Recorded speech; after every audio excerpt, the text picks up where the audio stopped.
Bonjour, bienvenue pour votre horoscope de ce mois de février. Ce mois de février commence avec une nouvelle lune en Verseau, mais aussi avec 4 planètes en Capricorne qui vont y rester pratiquement tout le mois. Mercure, Vénus, Mars et Pluton vont sévir ensemble en favorisant les signes de terre, les poissons et les scorpions.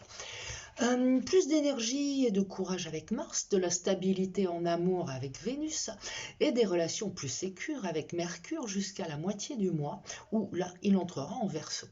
Par contre, ce mois sera plus difficile pour les balances bélier et cancer qui, eux, devront se battre sans perdre leur calme et attendre la mi-février que Mercure passe en Verseau pour avoir un meilleur relationnel.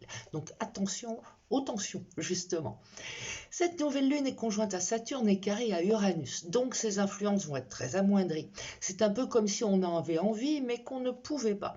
On est bloqué, ça va pas plus loin. La conjonction Mercure-Pluton nous pousse à réfléchir en profondeur, à voir au-delà, plus loin que la réalité concrète.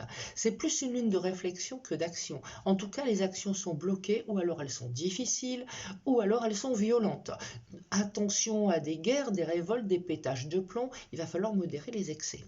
La conjonction Jupiter-Soleil en début des Poissons va favoriser le premier décan des signes d'eau et du Capricorne et du Taureau, en favorisant le travail, les activités, une forme de libération et en apportant un plus de joie et de bonne humeur à tout un chacun. Jupiter-Soleil, c'est quand même assez sympathique, ça change. Enfin, la pleine lune du 16, fin Lion, va apporter des satisfactions aux signes de feu, aux Gémeaux et aux Balances, qui peuvent voir un projet aboutir de façon satisfaisante. Nous avons toujours cette conjonction Mercure-Pluton qui égage une réflexion profonde, mais en pleine lune, elle peut aussi être une menace, du chantage ou encore des actions violentes. Donc, il va falloir jusqu'à la fin du mois miser sur la stabilité et la réflexion avant d'agir.